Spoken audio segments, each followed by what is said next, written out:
Hey folks, Mike Tillman here. I just wanted to do a quick little video for the people that have bought the unit to help you sight it in. And everybody that buys a unit will get sight in instructions on paper. That'll help you out, especially if you're at the range. But I do definitely recommend that you kind of play with the unit before you go to the range and kind of get things situated in your mind, because it is a little bit different than the typical regular scope. So basically, but I want to run through it with everybody real quick, and I'm hoping you can see the screen. I can't promise that you can, but I'll do what I can.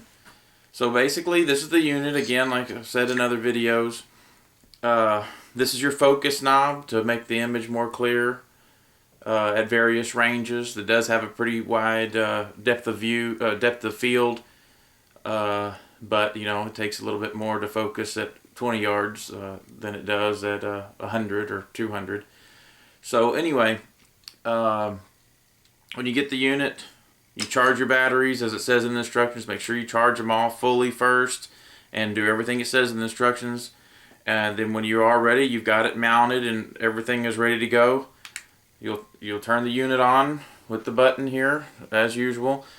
Like I said, I'm hoping I can get you to see this, but I can't promise anything. You can see the crosshairs there, I'm fairly sure. This is the on-screen display button. This wakes up the on-screen display and it allows you to make changes to the crosshair position. The vertical line is independent of the horizontal line, so you'll need to move one and then the other, or you can move them both, one then directly do the other. But so basically, so you hit the on-screen display button, and then shoot, I don't know if you can see that or not, and I don't know if I can do it backwards. Let me turn around.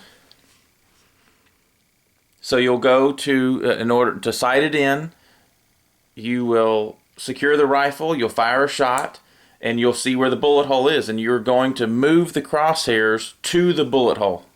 So if it's easiest if you have the rifle secured and not moving. So you hit the on-screen display button, you come down to next to open the next page, and then you press the on-screen display button, and you have privacy. That is what your crosshairs are going to be. So we want to select privacy. If you'll notice, if you can toggle this to privacy off, privacy on. Your crosshairs go away. If it's on, they're visible. So you want to select privacy to make changes to those positions. Now you have area select 1, 2, 3, and 4. Typically we just use 1 and 2. 1 is going to be the vertical crosshair. 2 is going to be the horizontal crosshair. So basically, as you can see here, if you go up or down, you can pick which side of that line you want to move. And if we're moving the vertical line and we want to move the vertical line to the right, say the bullet hit to the right, you will move the right side of that line over. And then once you get it where you want it, you'll move the left side of the line over. And you can control the thickness of your crosshairs. If you like them real thick, you have a hard time seeing at night or whatever, or just whatever, and then you can control your thickness. Some people like them real fine, some like them thicker and quicker to pick up. If you get to a point where you think you've screwed up, if you just turn the unit off and then turn it back on, it will revert back to where it was before you made those changes. And the way you, of course, you save your changes. Let's go back to on-screen display. You'll go. Let's go back. Next, privacy on. Let's say you made your moves. You did what you like. Don't turn the unit off or you'll lose it. You go down to return, and then save all. Any changes you make will not be saved until you select save all and then push the button, and then it saves it. So if you get in here and you do something and you have no idea what's going on, just turn the unit off. Then when you're ready, just turn it back on and nothing will be saved. So when you're sighting in, make sure you go and save all, or your changes will not be saved. Another little thing that you can do if you want it to use the one unit on several rifles, you can write down these coordinates of where these crosshairs are and move them on one rifle to the next. Just repeat the coordinates. That's another thing you can do. I personally like to have a unit on every rifle. I have two rifles outfitted with them. This is my personal rifle, but if you want to do that, do it. A couple of other things I'm going to go ahead and turn off because I don't want to save any changes that I made.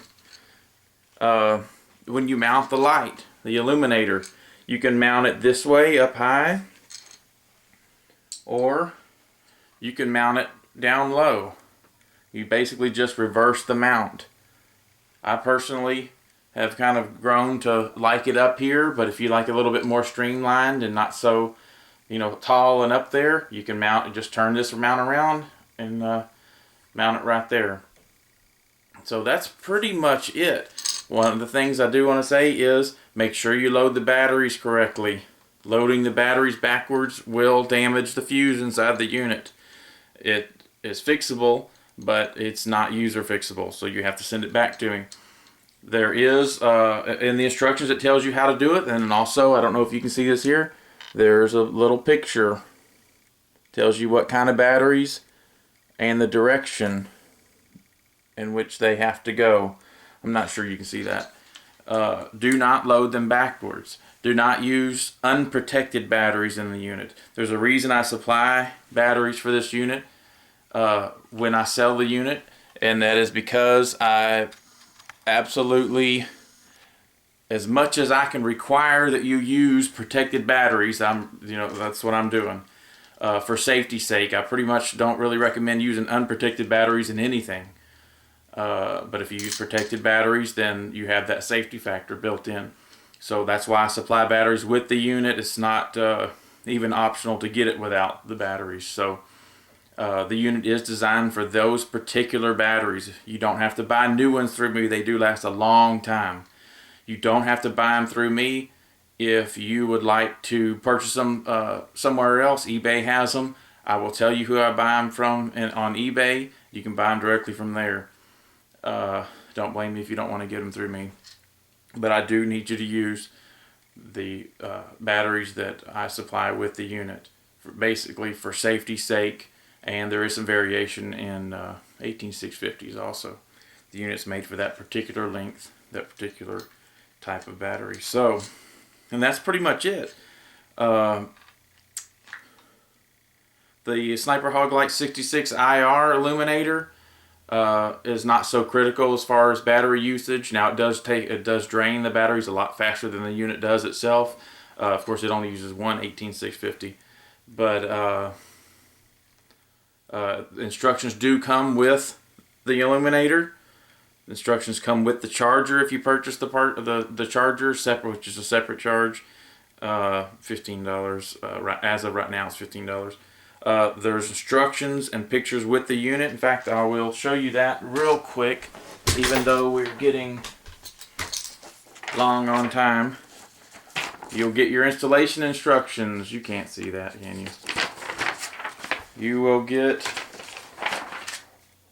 sight and procedure.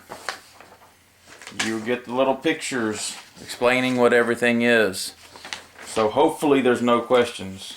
If there are questions, feel free to ask. I need everybody to be able to use the unit and be happy with the unit. That's my goal.